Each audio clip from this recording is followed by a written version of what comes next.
우리나라 말 중에 착각이라는 말이 있죠. 착각이라는 이 단어의 뜻은 사전적으로 잘못된 결론을 초래하는 편향된 사고, 이게 착각입니다. 저널리스트이고 자칭 심리학자인 데이비드 맥레이니에 의하면 사람은 감정과 판단, 사고를 지배하는 착각의 심리학이 존재한다라고 주장하였습니다. 그래서 이 착각의 심리학에서 세 가지의 주제를 가지고 사람이 얼마만큼 착각하는지를 설명하였죠. 첫 번째로는 인지적 편견입니다. 이 인지적 편견이란 자신의 믿음을 확인시켜주는 정보는 열심히 귀 기울여 찾는 데에 반해서 자신이 무시되고 또 자신이 듣고 싶지 않은 것에 대해서는 철저하게 귀를 닫는 것, 이것을 말하는 것이죠. 또 두 번째로는 발견적 학습입니다. 이 발견적 학습이란 모든 것을 행동하고 또 그 모든 과정을 숙고함에 있어서 너무나 쉽게 결론을 내리고 너무나 쉽게 마음을 닫아버리는 것, 그것을 말하는 것이죠. 또한 마지막으로 논리적 오류입니다. 이 논리적 오류는 무엇을 말하는 것이냐면 모든 사실을 고려하지 않고 결론을 만들어내는 오류를 말합니다. 이처럼 우리의 뇌, 또 우리의 마음속에는 이와 같이 편향된 사고와 편향된 그런 모습 가운데 결론되어지는 수많은 선입관과 고정관념들이 우리 가운데 가득 차여져 있습니다. 그러다 보니 분명하게 진리를 향하여 나아가야 될 우리의 걸음들이 때로는 흔들리기도 하고 방향의 탈선을 일으키기도 하게 되어지죠. 이와 동일한 관점에서 심리학 용어 하나가 있습니다. 그게 순진한 사실주의라는 용어입니다. 이 순진한 사실주의란 이런 뜻이죠. 자신은 객관적으로 사실관계를 파악하고 신중하게 판단하기 때문에 착각을 하거나 편향된 판단을 내리지 않는다고 생각하면서 반대로 자신이 아는 다른 사람들은 그러한 오류에 빠질 확률이 높다라고 여기는 것, 이것이 바로 순진한 사실주의입니다. 여러분, 분명한 것은 우리들도 모르는 사이에 편향된 사고가 우리의 뇌 속에 존재하게 되고 그것이 우리의 방향을 바꾸어 버리는 잘못된 편향으로 결론짓게 만드는 일들이 너무 많이 나타난다는 것이죠. 그러면서 이 잘못된 편향 중에 많은 것을 설명했지만 오늘은 그 중에 한 세 가지만 말씀을 드리면 아마 성도님들도 이 편향적인 말씀을 들으면 맞아 나도 그래 그러실 겁니다. 먼저 사후 판단 편향입니다. 이 사후 판단 편향은 무엇을 말하는 거냐면 이런 것이죠. 내 이럴 줄 알았어. 그건 상식이지. 어쩐지 그럴 것 같더구만. 또 이런 말을 하는 거죠. 나 알고 있었어. 왜 이게 이 사후 판단 편향이라면 전혀 나는 그것에 대해서 몰랐는데 그 일이 발생한 이유에 대해서 알지 못했는데 혹 바보처럼 보이지 않으려고 기억을 뒤집어 버리는 성향이 우리 뇌 속에 있다라는 것입니다. 그래서 그 모습 때문에 아는 척하는 것이죠. 또 두 번째가 자기 위주 편향입니다. 이게 뭐냐면 이런 거죠. 여러분, 잘 되면 누구 탓입니까? 내 탓이죠, 내 탓. 근데 못 되면 내 앞에 있는 사람 탓. 이렇게 하는 것 아니겠습니까? 이게 자기 위주 편향이라는 거예요. 즉, 나 위주로 생각하여 모든 것에 잘 되면 나 때문에 잘 되고 모든 것에 잘못되면 저 사람들 때문에 잘못된 거야 라고 편향적으로 반응하도록 하는 게 우리의 뇌 속에 있다라는 겁니다. 또 세 번째가 확증 편향입니다. 이 확증 편향은 뭐냐면 이런 것이죠. 여러분들이 차를 사셨어요. 차를 샀는데 근데 자기가 탄 차만 눈에 보이는 겁니다. 더군다나 자기와 똑같은 차량의 색깔, 그것이 얼마나 눈에 잘 보이는지 몰라요. 심지어 내가 어떤 브랜드 옷을 입으면 그 브랜드의 옷만 눈에 들어오는 것, 즉 내가 무엇인가를 생각하면 그 생각한 것이 옳다라고 믿기 때문에 그것을 확증해지는 정보만 찾고자 하는 것이 우리들 가운데 주어지는 확증 편향이라는 것입니다. 근데 여러분 어떠십니까? 이런 몇 가지만 몇 가지만 예를 들어봐도 우리 가운데 편향된 사고들이 우리 가운데 참 많은 것 같아요. 근데 여기서 문제가 끝나지 않고 성경을 바라보는 데 있어서 또 성경 속의 인물을 생각함에 있어서도 우리가 모르는 사이에 착각적인 평가를 내리고 있다라는 것이죠. 근데 어느 분이 그런 말씀 하시대요. 착각 중에 여러분 최고의 착각은 무엇이라고 생각하십니까? 착각 중에 최고의 착각, 내가 예쁘다? 그런 거 아닙니다. 착각 중에 최고의 착각은 나는 착각하지 않고 있다라는 착각이랍니다. 이게 최고의 착각이래요. 근데 성경 말씀을 볼 때도 우리가 그러는 것 같아요. 똑같은 사건을 바라봐도 내가 지금 어떠한 생각을 갖고 있냐에 따라서 그 성경의 내용과 방향이 다 달라져 버립니다. 그리고는 어떻습니까? 그것을 실제다라고 믿어버리죠. 이단을 연구했던 목사님들이 도대체 왜 이단에 이와 같이 많은 성도들이 빠질까라는 걸 생각했을 때 그 대표적인 착각 중에 하나인 확증 편향과 자기 위주 편향의 문제를 갖고 그것을 설명합니다. 즉 자기가 보고 싶은 것만 보고 듣고 싶은 것만 듣고 알고 싶은 것만 알다 보니 다른 것을 부정해버리고 이것이 진리야라고 생각하다 보니 그 생각이 잘못된 착각으로 완전히 고착되어져 버렸다라고 말씀을 하세요. 여러분 성경에서 그러면 이런 착각적인 모습을 표현하는 사람과 또 그 모습을 바라보고 우리들도 잘못된 생각을 하게 하는 그런 인물을 한 명 들으라라고 하면 누구를 들 수 있을까요? 바로 오늘의 본문의 주인공인 삼손을 그 인물로 우리는 들 수 있습니다. 여러분 삼손 하면 두 가지 이미지가 크게 떠오르실 겁니다. 첫 번째요. 긴 머리요. 긴 머리. 예전에 영화에서요. 삼손이 딱 나타나면 어떻게 삼손을 표현했는지 혹시 아십니까?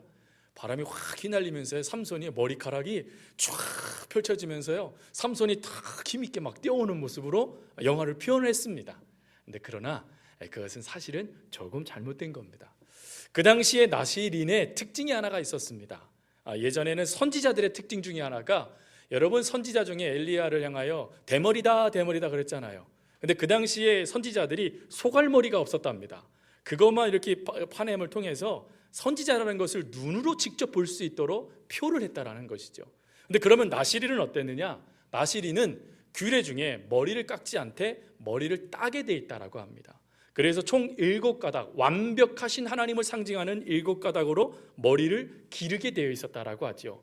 그래서 7가닥의 머리카락이 되어져 있는 사람을 보면 모든 이스라엘 백성들이 나시린이라고 인정했다라는 것입니다.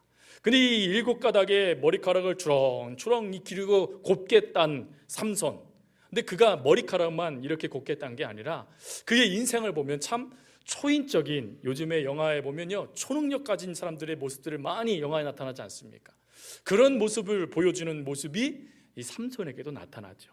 오늘 본문은 뭐라고 말합니까? 젊은 사자. 여기 젊은 사자가 어떤 사자인가라고 주석을 찾아보니까요 가장 강한 사자를 말하는 겁니다. 즉 젊고 혈기왕성한 사자를 염소 새끼를 찍듯이 죽여버리는 그 괴력. 또한 거기서 끝나지 않고 후에 가사에 있는 성문과 그리고 성문의 두 문짝을 떼어가지고요 해발 1000m 높이에 이른 헤브론이라는 산꼭대기로 그걸 갖고 올라가 두 번 다시 그것을 쓰지 못하도록 만든 인물이 삼손이었습니다. 그리고 또한 다곤 신상, 마지막에 다곤 신상의 두 기둥을 밀어서 넘어뜨린 괴력의 사나이. 그 신상이 얼마나 됐을까? 역사자들이 연구를 했는데 성인 3명이 팔을 벌려서 감싸 안을 넓이라고 합니다. 그러니 그 넓이가 얼마나 크겠습니까, 여러분? 근데 그것도 넘어뜨릴 수 있는 괴력의 사나이가 바로 삼손이죠. 이 두 이미지가 너무 강렬하게 다가오니까 이 이미지를 통하여 우리들이 이런 생각을 합니다.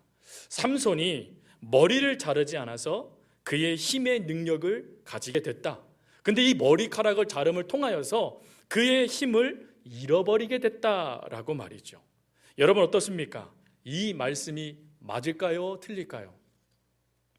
주일학교에서부터 성실히 다니신 분들은 맞는 것 같아요. 왜? 선생님들이 그렇게 가르쳤거든요. 머리카락 잘라가지고 삼손이 힘이 빠졌어 라고 말이죠. 그런데 성경은 그렇게 말씀하지 않으십니다. 그런데 더 놀라운 게 하나가 있어요. 성경은 그렇게 말씀하지 않으시는데 삼손은 그렇게 믿었다라는 것입니다. 그래서 사사기 16장 17절에 그의 힘의 근원을 삼손이 이렇게 말해요. 내 머리가 밀리면 내 힘이 내게서 떠나고 나는 약해져서 다른 사람과 같으니라. 삼손도 그렇게 믿었다라는 거예요. 내 힘은 이 머리카락에 있는 거야 라고 말했죠. 그러나 여러분, 여기에 삼손의 잘못된 편향, 착각이 담겨져 있죠. 삼손은 자기가 보고 싶은 것만 보고 알고 싶은 것만 알고 믿고 싶은 것만 믿는 이 편향적 모습으로 말미암아 착각의 늪에 빠지게 됩니다. 그리고는 그 모습으로 파생되는 수많은 문제들이 그의 삶을 계속해서 다가오게 되죠. 하지만 이런 모습에 대해서 성경은 착각이라고 분명하게 말씀합니다. 오늘 우리가 살펴볼 것은 바로 이런 삼손의 착각의 모습을 통하여 우리가 신앙생활을 함에 있어서 잘못 갖고 있었던 착각들을 하나님께서 내려놓기를 원하시는 것이죠. 그러면 삼손의 첫 번째 착각은 무엇입니까? 한번 따라해 볼까요? 힘의 근원에 관한 착각이다. 힘이 어디에서부터 주어졌는가에 대한 착각을 했다라는 것입니다. 삼손의 착각은 너무 간단합니다. 머리카락이었다라는 것이죠. 자신의 힘의 근원은 머리카락에 있다라고 인정을 합니다. 하지만 성경은 다르게 말씀하시죠.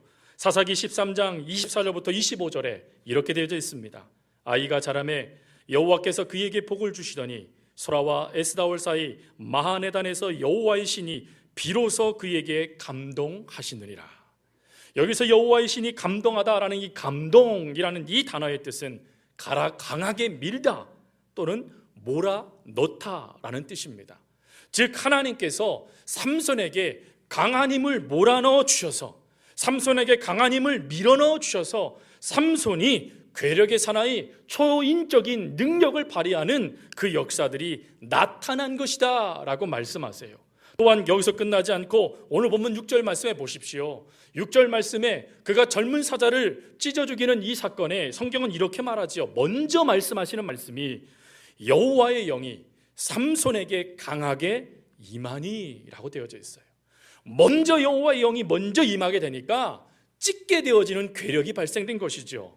19절도 마찬가지입니다. 19절에도 이렇게 되어 있지요. 여호와의 영이 삼손에게 갑자기 임하심에 그가 30명의 사람을 때려서 죽이고 그 옷을 노력하여 또 그 여인에게 옷을 주는 일이 발생됩니다. 여기서 끝나나요? 아니요. 15장 14절에도 이렇게 되어져 있죠. 삼손이 레이의 이름에 블레셋 사람들이 그에게 마주 나가며 소리를 지를 때에 여호와의 영이 삼손에게 갑자기 임하심에 밧줄이 불탄 밧줄처럼 그것이 끊어져 버렸다라고 증언하십니다. 여러분, 삼손의 착각은 자신의 힘이 머리카락에 있다라고 생각했습니다.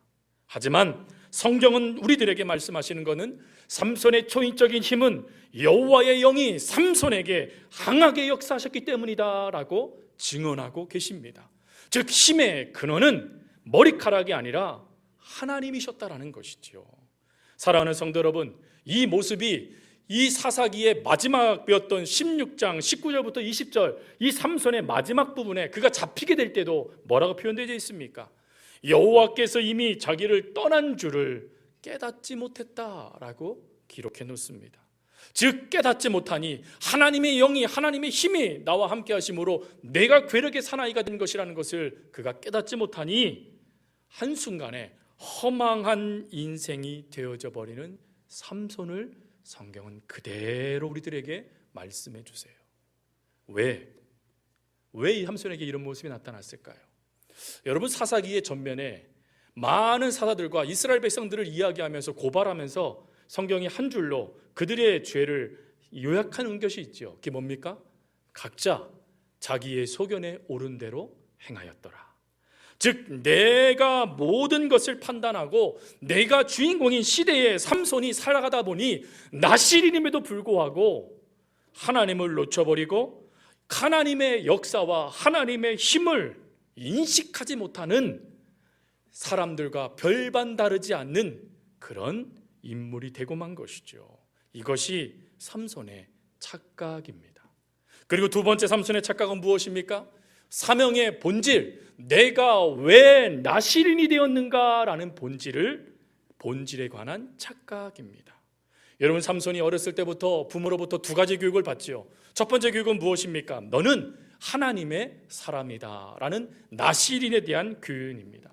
나시린은 반드시 해야 될 것이 있는데 그것이 무엇이냐면 하나님의 말씀을 경건하게 실천하고 성별된 삶을 살아가며 하나님을 제1로 사랑하는 사람들이 바로 나시린이었어요. 즉 하나님이 전부인 인생이 나시린이었다라는 것입니다. 그리고 이런 나시린이라는 이 중요한 정신 가운데 세 가지의 의무를 설명해 주죠. 민수기 6장 3절부터 7절 말씀에 가보면 세 가지의 의무는 이렇습니다. 포도주 마시지 마라, 삭도를 머리에 대지 마라, 시체를 가까이 하지 마라 라는 명령이었죠. 여러분, 이 명령을 부모들이 삼손에게 가르쳐 줍니다. 근데 안타까운 것은 삼손이 이 두 교육 중에 너는 하나님의 사람이야, 하나님으로 만족해야 돼, 하나님이 전부인 인생이 돼야 돼 라고 가르치는 그 정신은 잊어버리고 행위에 집중하여 머리에만 모든 정신을 팔려버렸던 사람, 그게 삼손이었다라는 것이죠. 왜 하나님께서는 세 가지 의무를 삼손에게 나시린의 정신과 함께 더하셨을까요? 이유는 간단합니다. 그렇게 행하야 모든 것이 세상 기준이 아닌 그 기준으로 살아가야 하나님을 더 사랑할 수 있게 되고 하나님께 더 영광을 돌리게 되어지며 그리고 하나님으로 만족한 모습이 되어야지만 하나님 없이 살아가는 사람들을 온전히 이끌 수 있는 영적인 리더가 되기 때문에 그렇습니다. 하지만 삼손은 후자에만 집중합니다. 여러분, 이 모습이 신약의 누구의 모습과 같습니까? 바로 바리새인들의 모습과 똑같지 않습니까? 겉으로 종교적인 율법적인 형식들은 완벽하게 그것을 보이지만 속에 누가 없습니까? 하나님이 없는 거예요. 하나님. 여러분, 우리들도 이럴 수 있습니다. 신앙생활하면서 하나님께 하나님 말씀을 봅니다. 신앙생활하면서 기도합니다. 신앙생활하면서 봉사합니다. 신앙생활하면서 전도합니다. 그런데 우리들도 얼마든지 삼손처럼 하나님 없는 인생이 될 수 있다는 것입니다. 그래서 우리에게 가장 중요한 것이 무엇이냐면 내 안에 하나님이 계시느냐 계시지 않느냐, 내가 하나님을 사랑하고 있느냐 사랑하고 있지 않느냐, 하나님이 내 인생 가운데 전부이냐 전부이지 않느냐가 모든 것의 핵심이라는 것입니다. 왜 하나님은 우리를 성도라 불러주십니까? 하나님으로 만족되기 때문에 성도이지 않습니까? 주님을 생각만 해도 기쁘기 때문에 우리를 성도라고 불러주신 것 아니시겠습니까? 근데 여러분, 이것이 사라지면 머리카락 하나에 집중하여 하나님 없어도 나 머리카락만 있어도 된다라고 말하는 삼손처럼 될 수 있다는 것을 아십니까? 여러분, 하나님이 머리카락 잘린다라고 하나님의 능력 걷어가 버리시겠습니까? 우리 하나님 그런 분 아니세요. 머리카락이 달린다 할지라도 하나님은 내 하나님이십니다. 하나님은 나의 전부이십니다. 하나님만으로 나는 만족합니다 라고 살아가는 삼손에게 하나님은 더 큰 은혜를 더하셨을 거라는 겁니다. 하지만 하나님이 사라져 버리니까 그 인생 어떤 사람들보다 어떤 사사보다도 못한 인생이 되고 말았다라는 것이죠. 사랑하는 성도 여러분, 자기 소견에 오른 대로 움직일 수 있습니다. 그러나 우리는 성도입니다. 하나님이 내 인생의 전부인 사람들이죠. 하나님의 영광을 위해 살아가는 사람들입니다. 하나님 때문에 만족해하고 하나님 때문에 기뻐하고 하나님 때문에 때로는 내 모든 것들이 연약해져도 감사할 수 있는 사람들이 바로 우리들이죠. 그러므로 여러분, 바라는 것은 다른 것은 하지 못한다 할지라도 정신, 근간, 그것이 하나님께 있음을 늘 인식할 수 있는 우리가 될 수 있기를 바랍니다. 그리고 세 번째, 삼손의 착각은 자기 위주의 착각이었습니다. 여러분, 하나님을 잊어버리고 행위에만 집중하다 보니까 머리카락에만 모든 신경을 씁니다. 머리카락에만 모든 신경을 쓰다 보니까 문제가 하나 발생됐죠. 그게 뭐냐면 사람들 보는 데서는 이 머리카락이 나시린의 구별이 기준이 됐는데 사람들이 보지 않는 곳에서의 그의 태도가 하나님 앞에 죄가 됐다라는 것입니다. 오늘 8절 9절 말씀에 보면 이 삼손이 그가 딥나로 내려가다가 자기가 얼마 전에 찢어서 죽인 그 사자의 몸에서 이 벌들이 모여 꿀을 만들어 놓은 것을 보게 되어져요. 그러니까 삼손이 그걸 어떻게 합니까? 찍어서 먹습니다. 그리고는 그것을 가지고 누구에게 갑니까? 부모님에게도 가잖아요. 저는 어떻게 이게 그렇게 아담과 하와가 이렇게 오버랩이 되는지 모르겠습니다. 자기만 먹는데 끝내지 않고 그걸 굳이 따가지고 남편에게 주는 거. 근데 이 삼손이 아버지 어머니에게 이걸 드리면서 어디서 갖고 왔는지 말했습니까? 안 말했습니까? 왜 안 말했을까요? 그것이 죄라는 것을 알았기 때문입니다. 지금 자기가 하는 그 행동이 하나님 앞에 하나님 말씀을 어기는 바로 세 번째 죽은 시체를 가까이 하지 말아라 라고 말했던 하나님의 명령을 어기는 것이라는 것을 알았기 때문입니다. 그런데 알았음에도 불구하고 그가 죄를 범하고 남도 범하게 해요. 무슨 말입니까? 철저하게 하나님을 앞에 잘못된 행동을 숨기고 아무도 모르게 하면 될 거라는 자기 위주의 편향된 착각이 삼손에게 나타난 것입니다. 여러분, 이 사건이 왜 중요합니까? 이 꿀에 성서신학자들은 집중해요. 그래서 그 꿀을 그가 먹는 거를 뭐라고 표현하고 있냐면 절제할 수 없는 욕심이라고 표현합니다. 절제할 수 있는 욕심, 그리고 두 번째 아무도 없다라는 안심이 그를 무너뜨리게 만들었다는 것이죠. 왜요? 두 번째 정신이 사라졌기 때문이죠. 하나님이 없어졌기 때문입니다. 하나님이 사라져버리니 절제가 되지 않는 겁니다. 저번에 말씀드렸죠. 절제는 무슨 열매입니까? 성령의 열매예요. 성령님께서 주셔야지만 내가 절제할 수 있는 것입니다. 근데 하나님을 잊어버리니까 욕심이 발동되는 거예요. 하나님을 잊어버리니까 나는 괜찮아 라고 서스럼없이 죄를 짓고 있는 것이죠. 여러분, 이 모습이 왜 이리 또한 익숙합니까? 남들 보이는 데서는 우리가 하나님 앞에 거룩하게 기도하고 아멘하고 찬송을 부르는데 남들이 아무도 나를 보지 않은 곳에서는 우리가 얼마나 자유롭습니까? 심지어 하나님의 뜻이 들려왔음에도 불구하고 우리는 아무도 없을 때는 그 뜻을 얼마든지 내팽개칠 수 있는 그 연약함이 우리들 가운데 있지 않습니까? 그래서 여러분, 오늘 이 삼손의 모습을 통하여 하나님께서 우리에게 주시는 말씀은 뭘까요? 간단하지 않습니까? 너도 착각할 수 있다라는 것입니다. 아니, 착각하고 있다라는 것이죠. 그렇다면 어찌하면 되겠습니까? 오늘 이 삼손이 놓쳤던 세 가지의 착각을 우리가 뒤집어서 우리의 인생 가운데 중요한 말씀으로 받으면 되지 않겠습니까? 내 힘의 능력은 어디에서 올 것인가? 여러분, 어디에서 옵니까? 그걸 믿으세요? 내 모든 것이 하나님으로부터 옵니다. 그리고 하나님은 나를 왜 부르셨을까? 왜 하나님 우리를 부르십니까? 이거에 대해 소유리 문답은 뭐라고 말합니까? 사람의 제일된 목적은 하나님을 영화롭게 하는 것이다 라고 분명히 말씀하시죠. 즉, 하나님께서 우리를 부르신 목적은 하나님으로만 만족한 인생이 되게 하기 위한 하나님의 사랑이었다라는 것입니다.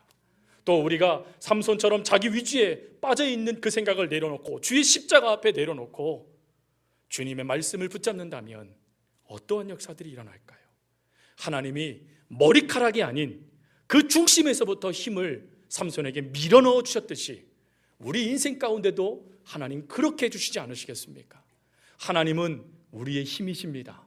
하나님은 우리의 능력이세요. 그 하나님께서 우리들에게 너는 머리카락과 행위와 그 모습이 아니라 중심에서부터 나를 인정하고 있는가?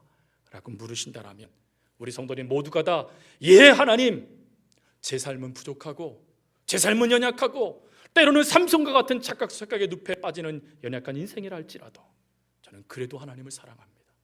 저는 그래도 하나님만을 사랑합니다. 더욱 사랑 하나님만 사랑하기 원합니다 라고 고백할 수 있는 우리 모두가 될 수 있길 바랍니다. 오늘 말씀을 의지해서요, 시간은 좀 지났지만 나의 힘이 되신 여호와여 내가 주님을 사랑합니다 이 찬양 부르길 원해요. 그리고 이 시간 동안 기도할 때 하나님, 내가 착각하여 의지하고 있는 힘이 무엇입니까? 내가 하나님 없이 괜찮다고 말하는 것이 무엇입니까? 그리고 나도 모르는 사이에 나 위주로 생각하고 있는 것은 무엇입니까? 이 시간에 회개하며 기도할 수 있기를 바랍니다.